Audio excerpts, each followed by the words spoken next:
করেছো? এরকম করার কি আছে? হ্যাঁ, তুমি এমন কেন করছো?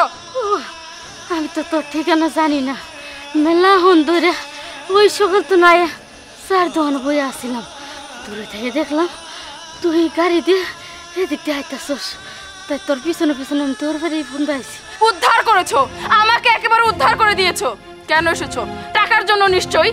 এটাই তো তোমাদের ইন্টেনশন, মানে যার যে প্রবলেম হবে সেটা আমাদের সমাধান করতে হবে। ঘরে চাল নেই, ডাল নেই, নাকি মেয়ের বিয়ে দিবে? তোমাদের মতো যে গ্রামের মানুষ যারা আছে না, ছোট লোক, তাদের একটাই সমস্যা, সব সময় আমাদের কাছে এসেই তোমাদের মরতে হয়। 12 মাসে 36টা অনুষ্ঠান, অমুকের মেয়ের বিয়ে, অমুকের মেয়ের বাচ্চা অর্ধেক হয়ে আটকে আছে, আমরা টাকা না দিলে নাকি সেটা খালাস হয় না, অমুকের ছেলের সুন্নতে খাতনা, অমুক মিটিং তমুক মিটিং। আমার আর ভালো লাগে না। আমার কাছে একটা টাকাও নেই, আমি তোমাকে 1 পয়সাও দিতে পারবো না। এখান থেকে যাও। ও মা, তুই যা ভাবতাছস তা না, আসলে আমি আইছিলাম একটা দরকারে। কি জন্য আসবে আর? সে ঘুরে ফিরে ধান্দা তো একই, দাওয়াত দেওয়ার জন্য এসেছো, দাওয়াত দিয়ে নিয়ে গিয়ে ডাল ভাত খাওয়াবে আর 5000 টাকা হাতিয়ে নেবে, এইটাই তো ধান্দা। খালা প্লিজ এখান থেকে আসো তুমি, আমার কাছে টাকা নেই এই মুহূর্তে, যাও।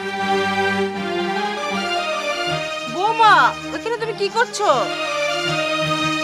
এখনো দাঁড়িয়ে আছো কেন? যাও এখান থেকে। এরকম করতেছস কেন? বুঝতেছি না তো। বৌমা কি হয়েছে? আর উনি কে? আম্মা, উনি আমার খালা। উনি গ্রাম থেকে এসেছে। আমি জানি উনি টাকার জন্য এসেছে।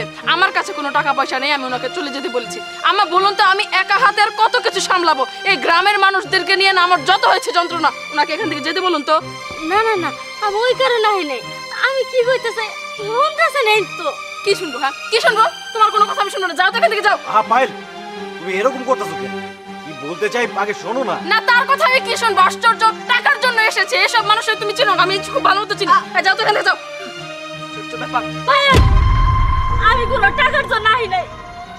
আমি এই কোন থেকে কইতাছি আমার কথাটা শুনই, কিন্তু শুনতেছস না। শুন, শহরে হাওয়া বাতাস খায় বড় হয়ে গেছস গা, গ্রামের মানুষ ভুলে গেছস গা। গ্রামের মানুষ সব সময় টেহার জন্য আহে না, কিছু কিছু মানুষ আছে ভালোবাসার টানে হয়। আর তুই তো আমার পর্ণা, আমার বোনের মাইয়া। আমি তোর কাছে শুধু টেহার জন্য আইছি না। আমি আব্বার কাছে শুনছিলাম, আব্বার কথা অমান্য করে তোর মা তোর বাপের বিয়ে করছিল। এই কষ্টে দুঃখে আমার আব্বা তোর মায়ের কোনো জমি জমা দেয় নাই, সব কিছু আমার নামে দিয়ে দিয়েছিল।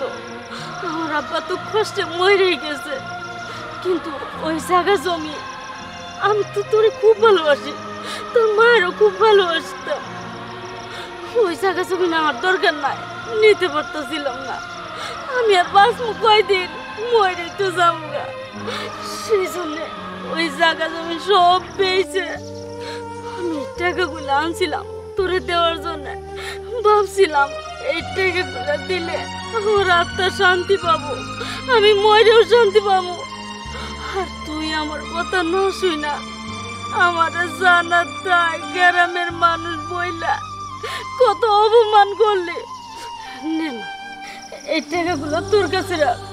আর আজকের পরে থেকে আমি কোনোদিন আর তোর সামনে আমো না। না না খালা, এই টাকা আমার লাগবে না। আর আমার কথায় তুমি কিছু মনে করো না, কষ্ট পেও না। চলো ভেতরে চলো। দাঁড়াও বৌমা, তোমার 1000 টাকা থাক, কিন্তু ওই টাকাটা এই টাকার সাথে কোনো স্বাদ নাই। এই টাকাটা আশীর্বাদ মনে করে নিজের কাছে রেখে দাও। চলো খালা, ভেতরে চলো। চলো বউ।